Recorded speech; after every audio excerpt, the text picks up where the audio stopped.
नमस्ते।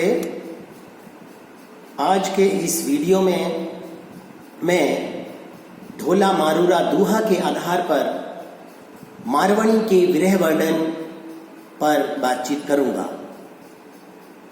ढोला मारूरा दूहा कुशल लाभ द्वारा रचित एक प्रेम काव्य है।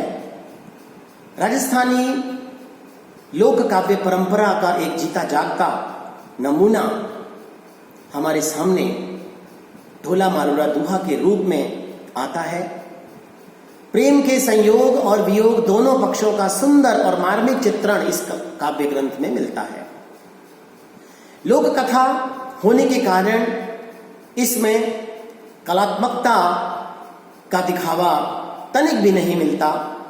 अभिव्यक्ति एकदम सहज और स्वाभाविक रूप में दिखाई पड़ती है और ऐसा प्रतीत होता है जैसे प्रकृति मुक्त आंगन में लता पल्लवों के रूप में लिपिबद्ध होकर हमारे सामने रख दी गई हो।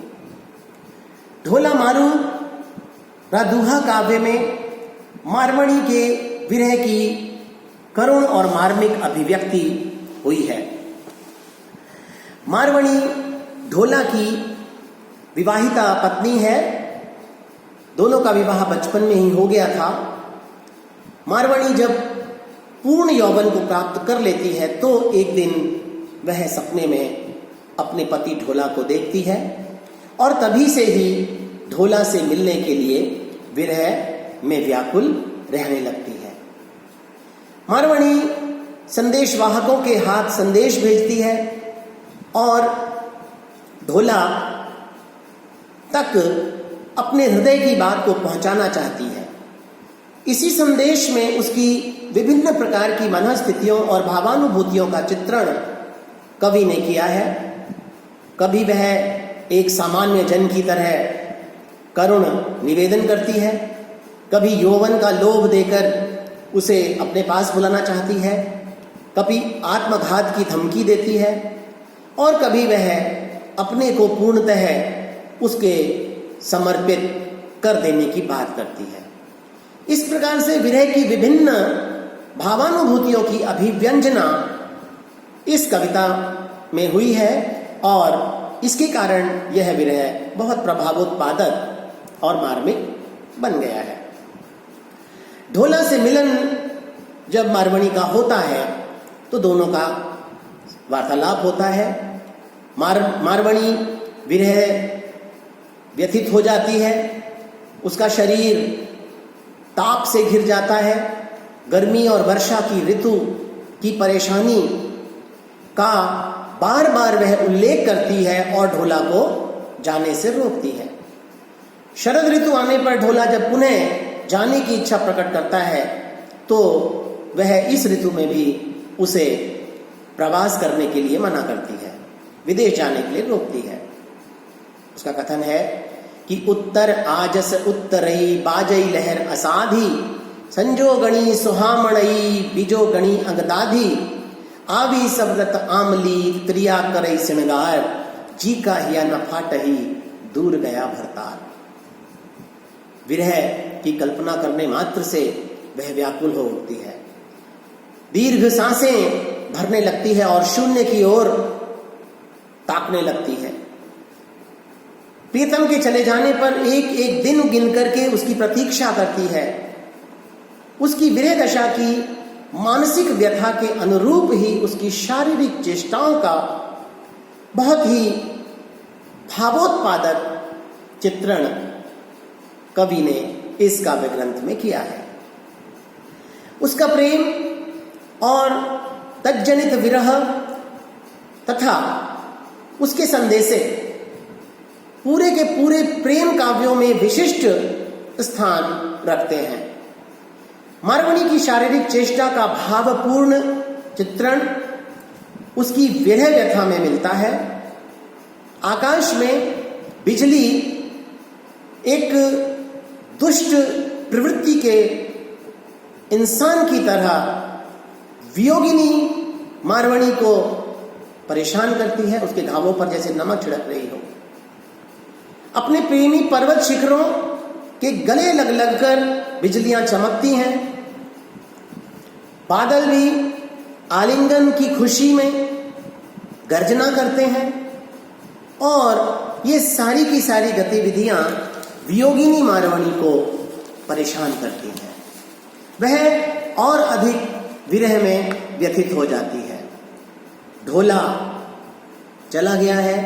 उसके चले जाने के बाद मारवाणी का शरीर तिनके की भांति हो गया है। सारी सुख देने वाली वस्तुएं उसे दुखदाई प्रतीत होती हैं। महल उसे एक शमशान की तरह प्रतीत होता है।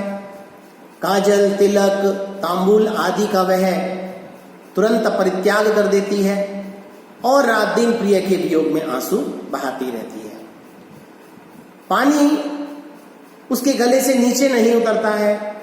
सांस हृदय में समाता नहीं है।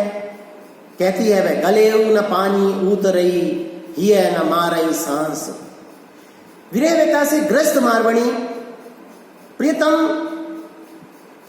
के पद चिन्हों को, जो कि धूल में बने हुए हैं, वहां से वो धूल उठाती है और अपनी छाती से लगा लेती है। पति नहीं है, इसलिए उसे ऐसा लगता है कि मेरा भी अस्तित्व नहीं है।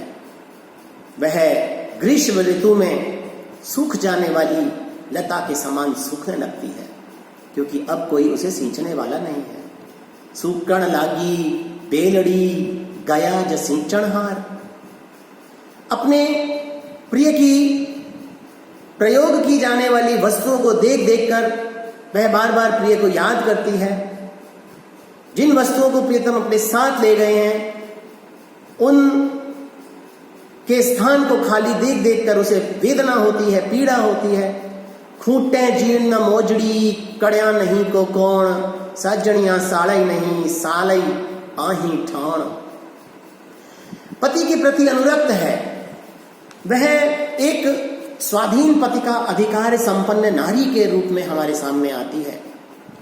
प्रेम की याचना नहीं करके वह अपने अधिकार को जताती है। उसका प्रेम गार्हस्थ्य से परिपुष्ट है। इसी कारण वह पूरे 1 वर्ष तक ढोला को बांध कर रखती है, उसे जाने नहीं देती। जब जब ढोला जाने के लिए कहता है तो वह बहाने बनाती है, प्रलोभनों का सहारा लेती है और उसे जाने नहीं देती। मारवाणी मनुहार करती है, उसे कहती है कि मैं तुम्हारी दासी हूं, अगर जाना ही चाहते हो तो मुझे चिता में जलाकर जाओ। लेकिन ढोला बार बार उसे अपनी जाने की स्थिति परिस्थिति का कारण बताता है, लेकिन वह उसे जाने नहीं देती। ढोला किसी तरह से प्रस्थान कर ही जाता है और जब वह प्रस्थान करता है तो उसके कानों में कुछ शब्द पड़ते हैं। वह सजग होकर हाँक देती है, धावो धावो हे सखी को दावणी को लाज, साहिब भाकौ चालियो जय कौ राखई आज। इस दोहे में भावाभिव्यंजना स्वाभाविक, सरल, स्पष्ट और व्यवहारपूर्ण है और शब्द सौष्ठव कला से युक्त है। इस स्थिति का सामना मारवाणी इतना आदेश देकर ही नहीं करती है, वरन भागकर ऊंट पर सवार ढोला के पांव से लिपट जाती है और लटक जाती है। उसकी आंखों में आंसुओं की नदी बह आई है और वह कहती है, झब झब झूपई पगड़ई डब डब नयन भरे है। इस प्रकार वह बहुत यत्न करती है कि ढोला रुक जाए, लेकिन ढोला को विदेश जाना ही है, वह नहीं रोक पाती। तब एक पति के लिए पतिव्रता स्त्री के रूप में सहधर्मिणी होने के नाते उसके हित की कामना करती है और अपने पति की सफलता की कामना करते हुए उसके मंगल की कामना करती है। उसका हृदय हालांकि विदीर्ण हो चुका है, लेकिन फिर भी पति का मंगल ही उसका अपना मंगल है। वह अपने अधिकार को खोना नहीं चाहती। एक ही साथ मनोमय जगत की दो भिन्न कामनाएं सार्थक और स्वाभाविक रूप में प्रकट होती हैं, जो मारवाणी के चरित्र को उजागर करती हैं। थ सिद्धावौ सिद्ध करौ बहु गुणवंता नाह, साझी हा सत खेंड हुई जेण कही जय जाहा। और वह विरह में व्याप्त हो जाती है। ढोलऊ चाल्यऊ हे सखी वाज्या विरह निशान, मात हाथे चूड़ी खिस पड़ी ढीला हुआ संधान।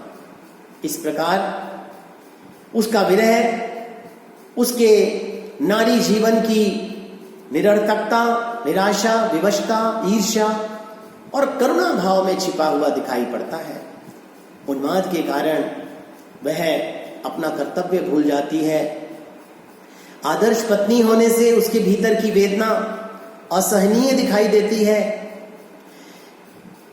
मारवाणी के विरह में 10 दशाओं का चित्रण दिखाई पड़ता है। अभिलाषा, चिंता, स्मृति, उन्माद, जड़ता, दैन्य, गुणकथन।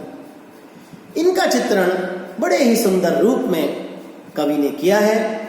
इस प्रकार हम कह सकते हैं कि मारवाणी का विरह वर्णन बहुत अधिक मार्मिक और अनुभूति जन्य है, जिसमें सहजता के साथ साथ प्रभावोत्पादकता और मार्मिकता का भी समावेश हुआ है। धन्यवाद।